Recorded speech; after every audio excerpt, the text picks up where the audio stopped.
बिस्मिल्लाहिर्रहमानिर्रहीम। अस्सलाम वालेकुम स्टूडेंट्स, आज हम डिस्कस करेंगे अमीनो एसिड्स का नेक्स्ट टॉपिक पेप्टाइड्स क्या होते हैं, पॉलीपेप्टाइड्स और प्रोटीन, इसके वाले से डिस्कस करेंगे। तो बहुत ही आसान टॉपिक है। ये आपके सामने मैंने अमीनो एसिड का एक मॉलिक्यूल लिखा है, ये अमीनो एसिड का दूसरा मॉलिक्यूल लिखा हुआ है। अमीनो एसिड हम पढ़ चुके हैं, ये अल्फा अमीनो एसिड्स हैं। तो ये कार्बोक्सिल ग्रुप के साथ वाली कार्बन अल्फा, उसके साथ अमीनो ग्रुप, ये भी अल्फा कार्बन, उसके साथ जो है वो अमीनो ग्रुप अटैच है। तो ये क्या कहलाएंगे? Alpha amino acids. दो अल्फा अमीनो एसिड्स मैंने लिखे हैं। अब इस अल्फा अमीनो एसिड का NH2 हम नीचे लिखते थे, मैंने इधर लिखा ताकि आपको बात समझने में आसानी हो। और NH का NH2 होता है, H को ओपन कर दिया। इधर कार्बोक्सिल ग्रुप है, इसको हमने ऐसे लिखा है, NH2 दूसरी साइड पे लिखा है। यानी कि जब दो अमीनो एसिड आप आमने सामने लिखेंगे, एक तरफ एक अमीनो एसिड का कार्बोक्सिल ग्रुप और दूसरे का अमीनो ग्रुप आप एक दूसरे के आमने सामने लिखेंगे। अब इसका H और इसका OH, ये वाटर बन के यहां से निकल जाएगा। आप देख सकते हैं कैसे, ये हमारे पास वाटर की एलिमिनेशन होगी यहां पर। तो वाटर की एलिमिनेशन के साथ ये NH बॉन्ड इस C double bond O bond से आके कनेक्ट हो जाएगा और इस तरह दो अमीनो एसिड के मॉलिक्यूल कंडेंस हो गए हैं। जैसे हमने कंडेंसेशन एक्शन पढ़ा था, एल्डोल कंडेंसेशन, कि दो एल्डिहाइड के मॉलिक्यूल कंडेंस हो जाते थे। इस तरह यहाँ पे दो अमीनो अल्फा अमीनो एसिड के मॉलिक्यूल कंडेंस हो गए हैं by the removal of water molecule. तो ये कंडेंसेशन रिएक्शन भी कहलाते हैं, जिसमें दो मॉलिक्यूल्स आपस में कंडेंस हो जाएं by the elimination of water molecule और स्मॉल मॉलिक्यूल्स और भी हो सकते हैं। कोई यहाँ पे वाटर है तो वाटर की यहाँ पे रिमूवल हुई है। तो ये वाटर की रिमूवल से जो हमारे पास इन दोनों का आपस में कनेक्शन C डबल बॉन्ड और NH बॉन्ड से कनेक्ट हो गया है, इस कनेक्शन को हम कहते हैं पेप्टाइड लिंकेज। क्या कहते हैं? Peptide linkage. पेप्टाइड बॉन्ड भी कहते हैं। जैसे हाइड्रोजन बॉन्ड आपने पढ़ा होगा ना, ये स्पेसिफिकली प्रोटीन्स में हम यूज करते हैं कि ये C डबल बॉन्ड हो और NH की जो लिंकेज होती है, इसमें जो सिंगल बॉन्ड सिग्मा बॉन्ड बनता है, इस बॉन्ड को हम पेप्टाइड बॉन्ड कहते हैं या पेप्टाइड लिंकेज भी कहते हैं। क्योंकि ये पेप्टाइड बॉन्ड दो अमीनो एसिड्स के मिलकर बना है, तो इसको हम कहते हैं डाई पेप्टाइड।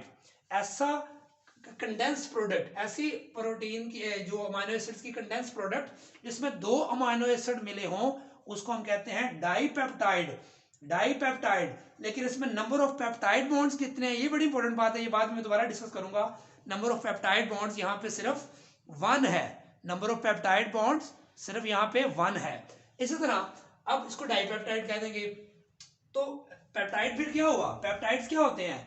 ऐसे मॉलिक्यूल्स जो हासिल होते हैं by the elimination of water molecule. जब दो या दो से ज्यादा अमीनो एसिड्स आपस में कंडेंस होते हैं, उससे हासिल होने वाली प्रोडक्ट जो है वो क्या कहलाती है? पेप्टाइड। और अगर वो दो हो तो डाईपेप्टाइड, तीन हो तो उसको हम ट्राईपेप्टाइड कहते हैं। इस तरह जो है आगे हम और डिस्कस करते हैं। ये मैंने 3 अमीनो एसिड आपके सामने बना दिए हैं।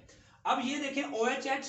अब ये तीसरा जो इसका एक और मैंने अमीनो एसिड लिखा है, तो यहाँ पे सेम प्रोसेस आपने अमीनो एसिड उस तरह लिख लेने। आपने कार्बोक्सिल ग्रुप इधर है तो तीसरे अमीनो एसिड का NH2 ग्रुप इस तरफ बनाएंगे आप। तो क्या होगा? सेम उसी तरह यहाँ पर ये एक वाटर मॉलिक्यूल यहाँ से एलिमिनेट होगा और एक वाटर मॉलिक्यूल यहाँ से एलिमिनेट होगा।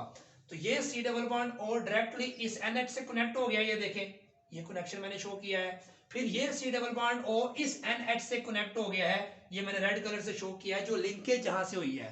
तो इसको हम कहेंगे peptide linkage. Peptide linkage, peptide linkage एक ये है, पेप्टाइड लिंकेज एक ये है। इसको पेप्टाइड बॉन्ड, पेप्टाइड बॉन्ड, कितने पेप्टाइड बॉन्ड हो गए?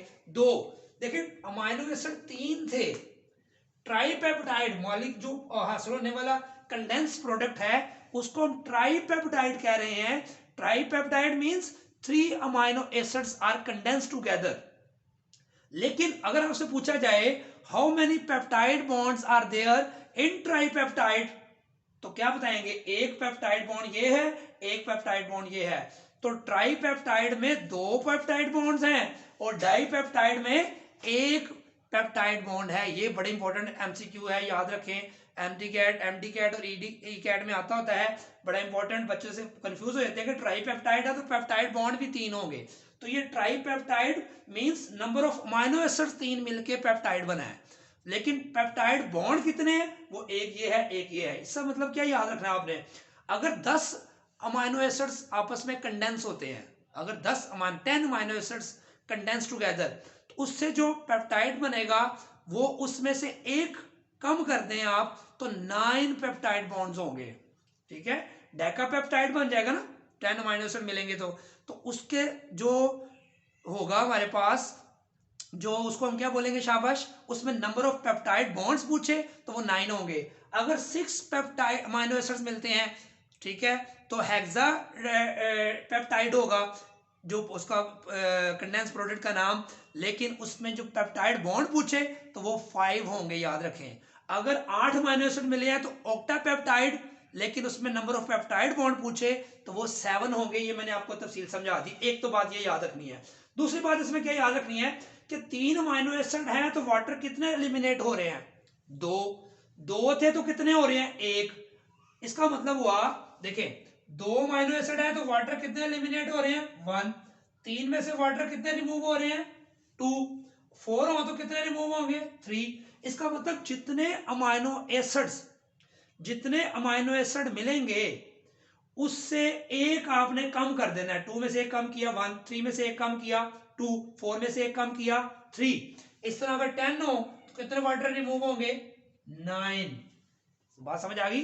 जिस तरह ये 2 पॉइंट याद रखने आपने कि अगर 1000 समझ गए, अगर 1000 अमीनो एसिड कंडेंस हो रहे हैं तो आपसे पूछा जाए नंबर ऑफ पेप्टाइड बॉन्ड्स कितने होंगे, तो 1000 में से एक कम कर दें तो 999 पेप्टाइड बॉन्ड होंगे।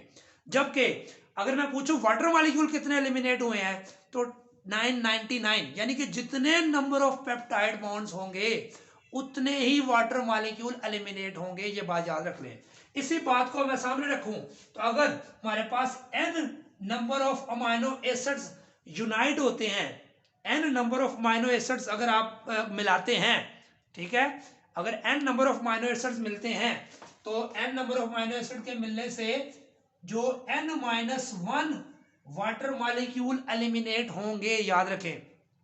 और नंबर ऑफ पेप्टाइड बॉन्ड्स भी कितने होंगे, n-1।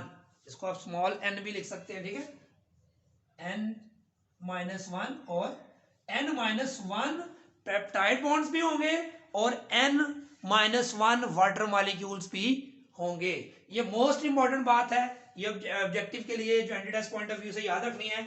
अगर आपने इसके मजीद आगे इसको एक्सटेंड करना हो तो यहाँ पे इस H को ओपन कर लें, इस OH अगला चौथा अमीनो एसिड लिखेंगे तो उसका भी H लिख के आप इसको लिख सकते हैं। और अगर आप इसको यानी कि जनरल फॉर्म में भी लिख सकते हैं, मैंने 3 तक आपको शो कर दिया, इसकी चेन को जितना मर्जी लंबा कर सकते हैं, या आप इसको कहीं पे भी जो है वो ब्रैकेट लगा के क्रॉस करके जैसे बुक में लिखा हुआ है आप आसानी से कर सकते हैं। एक ये सिंपल कंसेप्ट क्लियर हो गया। उसके बाद अगर जो अमीनो एसिड्स 2 से लेके 9 तक 2 to 9 अगर हो, 2 to 9 अमीनो एसिड अगर आप यूनाइट करते हैं तो असल होने वाले पेप्टाइड को बोलेंगे ओलिगोपेप्टाइड। और अगर जो पॉलीपेप्टाइड किसको आप कहेंगे, जब मॉलिक्यूलर मास जो है वो पेप्टाइड का कितना होगा अप टू 10,000 तो उसको हम कह लेंगे पॉलीपेप्टाइड। और अगर मॉलिक्यूलर मास ग्रेटर देन 10,000 हो जाए पेप्टाइड का तो उस पेप्टाइड को हम क्या कह देंगे, प्रोटीन। ये कन्वेंशन है, कोई हार्ड एंड फास्ट रूल नहीं है, कन्वेंशन की बुनियाद, ये कन्वेंशन है, इसको बस याद रखना है ऑब्जेक्टिव के लिए कि प्रोटीन हमने जो देखी हैं हम उनको कहते हैं जिनका मॉलिक्यूलर मास ग्रेटर देन 10,000 होता है, ऐसे पेप्टाइड्स। और अगर ऐसे पेप्टाइड जिनका मॉलिक्यूलर मास अप टू 10,000 तक होता है उसको हम पॉलीपेप्टाइड कहते हैं। और ओलिगोपेप्टाइड्स क्या होते हैं, अगर अमीनो एसिड 2 से लेके 9 तक 2 to 9 अमीनो एसिड्स कंडेंस हो तो हासिल होने वाले पेप्टाइड को ओलिगोपेप्टाइड कहेंगे।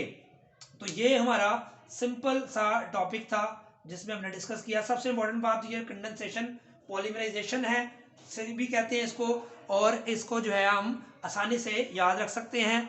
तो इसको प्रैक्टिस करें, दुआ में याद रखें, अपने फ्रेंड्स में शेयर करें, कमेंट्स ज़रूर दीजिएगा। अल्लाह हाफिज़।